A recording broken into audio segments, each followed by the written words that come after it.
Bora, nação, mais um vídeo aqui no nosso canal e agora nós vamos aqui analisar o Atirce Getúlio Vargas falando sobre a grande vitória do Flamengo em cima do Fluminense. O comentarista falou que o Flamengo não deu chance para o Fluminense, o outro falou que o Flamengo destroçou o Fluminense e já não tem mais vez para ele, que o Mengão está com a mão na taça. Nós vamos aqui analisar, já chega explodindo o dedo no like, se você não é inscrito no canal, convido você para rapidinho apertar o botão vermelho aqui embaixo e se inscrever ativando o sino das notificações, assim você nunca vai perder nenhum vídeo e notícia do Flamengo aí no seu celular, no seu computador, tá certo? Créditos desse vídeo, o canal Os Donos da Bola RJ, link na descrição. Vamos reagir então aqui às notícias do Flamengo? O cara, né, Tício, tá voando, né? Não tem como. Até na transmissão, na hora da transmissão, eu recebi várias mensagens dos torcedores. Baixou o Santo Atirce nele. Eu fiquei feliz, porque realmente é uma característica que ele tem buscado com aquelas arrancadas, principalmente quebrando a linha do adversário, com facilidade. Um jogador que consegue jogar tanto por dentro como por fora. Passada larga, ele pode explorar um pouquinho mais, sabe o quê? As finalizações, porque ele faz boas finalizações. Ele chegou nessa bola aí muito bem, porque foi a primeira vez que o Flamengo conseguiu, no segundo tempo, principalmente, que o Flamengo estava sofrendo a pressão do Fluminense o tempo todo. Não conseguia sair jogando. Só que no primeiro tempo, os laterais não estavam espetando no campo ofensivo. Foi o que aconteceu logo no início do segundo tempo. Isso por mérito, possivelmente, do treinador VP, para corrigir esse sistema tático na saída de bola, para dificultar o Fluminense. Nessa quebrada, o Varela ganha lá na frente a primeira bola, Matheus França recebe e já acha o pivô, que é o Pedro. Quem quebra a linha, teoricamente, é o Pedro na deixada. Só que aí entra o grande jogador também, que poderia, ainda não rendeu muito, mas poderia render mais ainda, que é o Everton Cebolinha. Ele fica muito aberto, é característica desse jogador. Mas para esse sistema, ele não atua tanto como deveria. E aí, no segundo tempo, ele entra por dentro e recebe a bola para quebrar a linha do adversário, fazer o balanço defensivo. Você vê que o Xavier está ali próxima dele para evitar da finalização. E aí, com isso, cria todo assim, um aspecto para o Ayrton Lucas crescer mais uma vez. Primeiro tempo, Flamengo muito abaixo, não conseguindo jogar. Quase tomou 1-0. Quase tomou. Poderia ser totalmente diferente. A estratégia do VP deu certo, por isso que eu acho que não é que deu certo. É porque o Fluminense não conseguiu fazer o gol. Teve pouca chance, mas dominou a partida, teve aquela chance claríssima. Porque se faz, a torcida já estava vaiando, não estava satisfeito com o resultado do Flamengo ali. A postura, com a escalação, com tudo. Depois que entra o Flamengo com um jogador a mais, entra os jogadores que teoricamente são com mais qualidade, aí o Flamengo domina a partida todinha do segundo tempo. Que foi o Everton Ribeiro, que foi o Felipe Luiz, que jogou muito bem, sabe fazer muito bem aquela ala esquerda como ninguém. Ele sabe jogar como terceiro zagueiro. Terceiro zagueiro não significa que você fique preso, não. Você tem que dar liberdade para ele jogar quando você tem a posse de bola. Aí o Felipe Luiz sabe jogar por dentro, dá a liberdade do próprio Ayrton Lucas flutuar no corredor central. Foi o que aconteceu no segundo gol. Quem estava fazendo a tabela com ele ali era o Everton Ribeiro, ele no corredor central e o Felipe Luiz por fora. Então, daqui a pouco eu vou mostrar pra você e pra você o VPzismo, tá? 1 minuto e quanto, João? 1 minuto e 20 de tic-tac do VP. Então. Eu quero ver. Agora, vou falar a verdade aqui. Estávamos eu, Nicolas Freitas, funcionário da FERJ, da comunicação, Márcio Melli, Amêndola por ali. Quando a gente recebeu a escalação do Flamengo, foi geral, tá? Sim, não, foi geral. Todo mundo. Inclusive dos funcionários do Fluminense, todo mundo fez assim. Everton Ribeiro no banco, Rodrigo Caio no banco, Gabigol no banco e já tinha o Arrasca fora. Mas eu acho que a estratégia dele, até entrando já nesse mérito, deixo até pro o bigode de Nescau que falar daqui a pouco. Em relação ao que eu acho que ele quis ter de estratégia para essa partida, colocando esses dois jogadores, principalmente, que era o Matheus França e o Cebolinha pelo aquele setor ali, para fortalecer a marcação do Flamengo no setor lateral, que o Fluminense toca muito a bola. Você entendeu isso na hora, Tirso? Assim... Você não ficou indignado? Não, fiquei indignado porque eu não acho que o Everton, não concordo. Eu tô falando o que eu acho que ele fez. Eu não concordo. Tá decifrando ali o que ele pensou. Exatamente, para fortalecer o sistema tático defensivo do Flamengo. Porque o Fluminense toca muita bola no setor laterais do campo.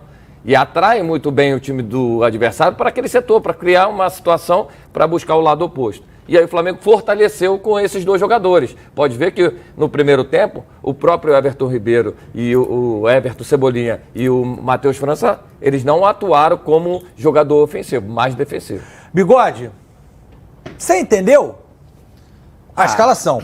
Eu, no início, não. E acho que ninguém entendeu também, né? Quando a gente pegou ali, o pessoal já tinha comentado que provavelmente teria uma mudança drástica no time. A gente não imaginava que seria a saída do Gabigol. Mas eu acho que essa polêmica do Gabigol, ele mesmo depois ele explicou, né? Depois ele fala aí, a gente vai mostrar aí a fala dele. Só que assim... Faz o seguinte, chama aí. O Gabigol, aí você fala em cima. Gabigol? Então vamos ouvir o Gabigol que ele falou, explicando o motivo dele ter ficado no banco de reservas. Vai dar problema isso aí. De acordo com a visão dele. Vai dar problema isso aí, hein? Vamos ver. Tive uma conversa com o Vitor, onde a gente esclareceu um assunto que a gente tinha que esclarecer, que era sobre minha posição. Ano passado pude ajudar o time bastante numa posição diferente da minha, entre aspas ali, né? Então, e esse ano eu pedi para ele, a partir desse momento, para que eu possa voltar à minha posição de origem. E hoje o time saiu com o Pedro de centroavante. Quando eu entrei, a gente acabou mudando o esquema de novo, com 2 atacantes, como eu jogo, e pude ajudar a equipe a sair vencedor. Pedrinho, bota aquela, Pedrinho, por favor, Pedrinho. Olha, Flávio Amêndola, quero muito ouvir o senhor. Porque a coisa muda de figura. Ele se sacrificou saindo da posição dele, sacrificou uma convocação para a Copa do Mundo, estava jogando muito ali, mas nesse esquema do VP, ele já deixou claro e conversou com o VP. Quero voltar a ser o 9. O VP falou, beleza, então você vai para o banco e joga o Pedro. Então agora tem uma disputa direta, Gabigol e Pedro, e é um problema desse tamanho para o Vitor Pereira, irmão. Então, é curioso porque eu acho que eu tive a mesma leitura que você. Ele chegou e é natural um jogador estar insatisfeito com a posição que ele está atuando quando não é a dele. E eu acho isso muito honesto, muito justo. Só que, da mesma forma que ele tem a vontade dele, o Vitor Pereira tem as vontades dele, que é o treinador, ele que comanda o time. Agora, na coletiva, o Vitor Pereira disse, eu não vou jogar todos os jogos com 3 zagueiros. Ou seja, o que me gera dúvida é, quando ele não jogar com 3 zagueiros, que ele falou na coletiva sobre a possibilidade de voltar com a linha de 4. Beleza, o Gabigol vai jogar? Se jogar, vai jogar onde? Será que se voltar a jogar com a linha de 4, o Gabigol vai aceitar jogar na outra posição? Ou ele vai querer ser o 9 de qualquer maneira, em qualquer esquema? Porque a minha interpretação foi, se continuar com o esquema de 3 zagueiros, eu vou voltar a ser o centroavante. Mas se mudar, talvez até mesmo ele possa ter uma mudança nessa atitude dele. Só que aí eu acho que também entra um outro fator. Com o Dorival, o Gabigol se sacrificou, como você bem disse, e ele mesmo falou isso. Por quê? Meu amigo, o Dorival tinha o grupo aqui, ó. Na palma da mão. Pra mim a leitura é essa. Na palma da mão. O Vitor Pereira, ele pode ser, ele é um cara estudioso, eu tenho admiração, respeito por ele, mas pelo que eu sei e pelo que eu vejo, ele não tem esse grupo na mão ainda. Ele quer jogar da maneira que ele entende o futebol, não que os jogadores que ele tem entendem. Justamente. Ô Flávio, o Neto, acho, falou isso antes do jogo, que o Everton Ribeiro é titular em 19 clubes do Campeonato Brasileiro, menos no Flamengo. E assim, em cenário nenhum do planeta, pelo menos essa é a minha opinião, tá? Vocês podem discordar pelo chat, por onde vocês quiserem. O Gabigol pode ser reserva em time nenhum do Campeonato Brasileiro, pô. Não pode. Então o treinador, mas eu quero jogar de 9. Pô, finge que você é o Gabigol, eu sou o Vitor Pereira. Pô, cara, eu sei que você quer jogar de 9, mas, pô, ajuda a gente, pô, você é diferente, faz o que você estava fazendo no ano passado, pô, conversa, vai lá, faz a gestão de grupo, que afinal, o treinador hoje em dia é isso também, né, Tio? Sem dúvida, mais gestão de grupo do que somente a parte técnica e tática, né? Agora, em relação a posicionamento, você jogar com o Gabigol e o Pedro junto, já vimos que dá certo. O que eu entendo que o Gabi está falando, que jogando com 3 zagueiros, você tem os 2 alas. Você vai ter que voltar na linha baixa para fazer a marcação também. Porque na hora que tem os 3 zagueiros, os alas eles acabam fazendo uma linha de 5. Quem vai fazer na segunda linha ali? São os extremos que voltam a baixar essa linha da marcação. E o Gabi, quando ele estava... Extremo é o quê? Os extremos são os pontas. Os pontas, de antigamente. E aí ele vai ter que voltar como um extremo lá embaixo, um ponta direita, voltando para marcar. E não é a característica dele. Ele não vai fazer isso. Por que ele deu certo? Né? Porque tinha uma linha de 4, aí você tinha o Everton Ribeiro que encaixava ali, do outro lado você tinha o Bruno Henrique, o Rascaeta, e lá na frente você teria o Gabigol junto com o Pedro. Livre. O Gabigol, nessa formação tática no 4-4-2, ele ficava livre. Agora, nesse aspecto, com o 5, ele vai ter que voltar. Então, é por isso que ele ficaria muito distante do gol. Ele estaria fazendo o quê? A parte mais tática do que a parte próxima do gol, que é a finalização, que é passe para gol. E aí ele não é a característica dele, realmente. Aí ele quer brigar direto com o Pedro em relação a essa posição. Tá certíssimo. Se o esquema tático está desfavorecendo o jogador, ele tem que realmente nesse momento ele não precisa se sacrificar para jogar nessa posição, porque é um dos maiores ídolos do Flamengo. E não tem característica para voltar. Exato. O Matheus França tem, o próprio Everton Cebolinha, Everton Ribeiro tem. Agora, esse jogador não tem. Agora, quem são os extremos do Flamengo hoje? Só tem o Cebolinha. Extremo mais não tem. Marinho. Marinho não é mais. O Marinho vai ser negociado. Ele não é. Você pode ver, ele não é aproveitado. Não está nos planos o Bruno do Henrique VP. vai voltar, né? Então, assim, mas vamos ter calma com Quero convidar com o Bruno chat. Henrique. Vambora. Quero falar do Bruno Henrique também. Quero convidar o chat agora. Se vocês fossem um VP, não necessariamente para flamenguista, qualquer time. Você pode torcer para qualquer time. Seria de Pedro ou de Gabigol de 9. Só pode jogar um. Vou trazer vocês aqui para nossa discussão também. Eu acho que é um problema grave. Grave não, sério. Por quê? Todo mundo que estava no Maracanã percebeu a linguagem corporal do Gabigol. O time entrou para aquecer, ele entrou fulo da vida. É óbvio, é uma decisão. Ele, depois do Zico, para muita gente, é o maior ídolo da torcida do Flamengo. Inclusive hoje, mais tarde, o Zico tá lá no Mundo GV, Betão, às 7 horas. Vou perguntar pro Zico, quem é o maior ídolo do Flamengo depois do Zico? Se ele concorda que o Gabigol tá nesse rol aí. Já se inscreve lá, dá essa moral pro tio GV. E assim, na entrevista depois, o semblante dele tá... E aí a gente precisa fazer menção aqui, dizem, né, Amêndola, que quem participa desse programa faz gol. No gol, pega muito.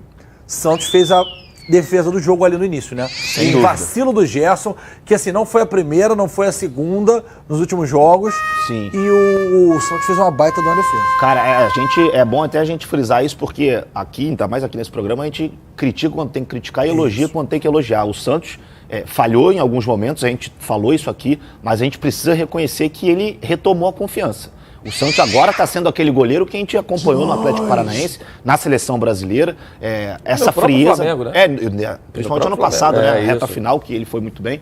Então parece que ele voltou a ter aquela confiança muito grande.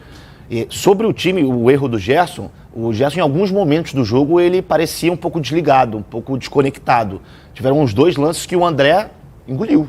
O André simplesmente... Parecia outra rotação, né? Exatamente. Então, mas muito também devido ao Flamengo não ter jogadores na frente para dar opção na saída de bola. Mas ali, e aí você aquele não, lance desse... Então, assim, ali ele foi displicente. Você tá de costas, você não ele olha... não virou a cabeça para olhar o adversário na marcação, para saber se o adversário estava encaixado. Estou falando que, no sentido do primeiro tempo, ele sofreu muito porque o Flamengo foi pressionado pelo Fluminense.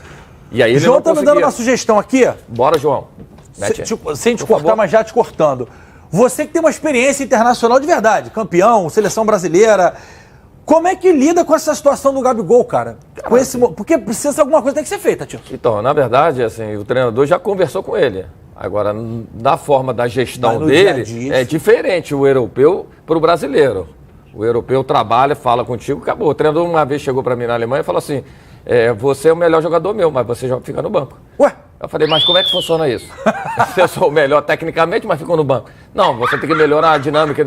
Beleza, eu entendi. Aí comecei a trabalhar um aspecto para melhorar, porque eu tinha que entender também o raciocínio do treinador. Beleza, eu me adaptei naquela situação para jogar. Agora, ele está no Brasil. E o tamanho dele? Melhor jogador do Flamengo, teoricamente, nos últimos anos. Por título, gol importante. Sim. É o cara realmente que tem hoje uma idolatria incrível.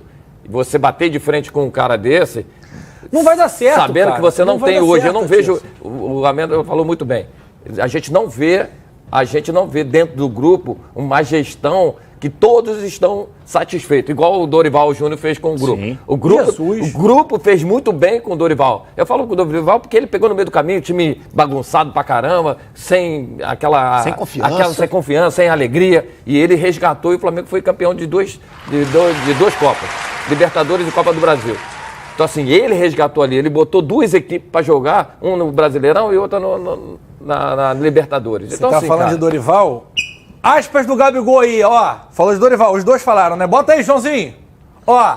Ih, rapaz do céu. Ah, meu Deus do céu. Aspas do Gabigol pós-clássico, tá? Nesse esquema do VP, a gente joga só com um atacante na frente. No do Dorival era diferente. Pra mim, então, mas tinha dois. Eu recuava mais. Já era um pouco desconfortável, entre aspas. Mas a gente foi campeão da Copa do Brasil e da Libertadores. E eu fui importante assim como o time. Mas nesse esquema, eu optei por isso. E aí, me sacar foi uma opção dele, Vitor Pereira. Irmão, Isso aí. tem um ditado antigo, do tempo da minha avó, que onde... Como é que é? A fumaça, a fogo. Onde a fumaça, a fogo. Essa foi a primeira. Pós-clássico, ele entrou no jogo, beleza. Esse cara é muito Isso grande. porque venceu. Isso que eu ia falar. Se quarta-feira vai lá pra casa do chapéu, 7 mil quilômetros, você falou? 7 mil E quilômetros. de volta, né? Não, só ida. Só ida? Só ida. Só Mas ida. vai de jatinho, é tranquilo, pô. O problema era na nossa época, a gente pegava 3 aviões, um Tinha jegue... cometa, aquele ônibus do Rio. Aí viaja lá pra casa do chapéu. E aí fica no banco também, na Libertadores, que ele resolveu 2 pro Flamengo. Irmão, é insustentável. Até, e a gente entende a verdade, E a própria torcida já não está satisfeita com A minha mãe próprio faz treinador. como? Ninguém entendeu e assim, o GV, eu acho que a gente tem alguns pontos. O primeiro, a diretoria tem que estar ciente do que ela está fazendo. Porque eu acho que a partir do momento que o Flamengo ganhar, continuar ganhando, se ganhar o Carioca, se for bem no Brasileiro, vai ser uma maravilha, ninguém vai questionar. Mas se perde a primeira, perde a segunda, empata a terceira, meu amigo, vai ter que ouvir. Teve vai no primeiro vai ter tempo, que ouvir. Teve. E outra O coisa, Flamengo não jogou. eu acho, se esse é a vontade da diretoria é manter o Vitor Pereira, eu acho que a gente está agora começando a ver uma nova era do Flamengo, um novo Flamengo. Esquece o Flamengo do Jorge Jesus, esquece o Flamengo do Rogério Ceni, esquece o Flamengo do Renato Gaúcho, esquece o Flamengo do Dorival, aquele time com a bola, o time que jogava no campo de ataque, esquece esse Flamengo. Então vai ser uma nova era sem Everton e sem Gabigol?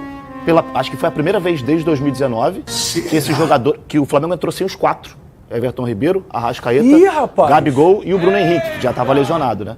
Então, assim, e o Gabigol, ele não era barrado do time desde janeiro de 2021, com o Rogério Ceni. Ou seja, são 2 anos. Então, no meu ponto de vista, se a diretoria comprar a ideia do Vitor Pereira, a gente tem que se atentar que a gente está vendo uma nova era do Flamengo. Um time que vai jogar muitas vezes sem a bola, um time que muitas vezes vai baixar as linhas, vai jogar lá atrás, vai ser pressionado pelo adversário e vai tentar sair. O tal do reativo. A Torcida do Flamengo não sabe ter time reativo. Ainda mais com esse talento. Aí, tá aí, ó. Quantas vezes na lateral ele tomando pressão? É cultura. É cultural, pô. Tem clubes no Brasil que não aceitam jogar reativo. O torcedor não vai aceitar isso. Isso aí. Uma vitória como essa, numa decisão, tranquilo que acontece. Ou adversário, num adversário. Eu fui ver o jogo da semifinal, Flamengo e Cruzeiro. Cruzeiro, ele teve total domínio da partida. Flamengo, pô, jogando linha baixa ali, defensiva, há muito tempo. Não conseguia sair dali. Saiu gol do Elias. Tava lá no Maraca. Foi um 2013. Tava no meio da torcida. Cara, a torcida não vaiou porque viu que o adversário impôs aquilo ali. Exatamente. Se você jogar todo o tempo dessa maneira, aí você vai ter problema, porque o torcedor ele não aceita isso, que é cultural. A cultura do futebol brasileiro tem...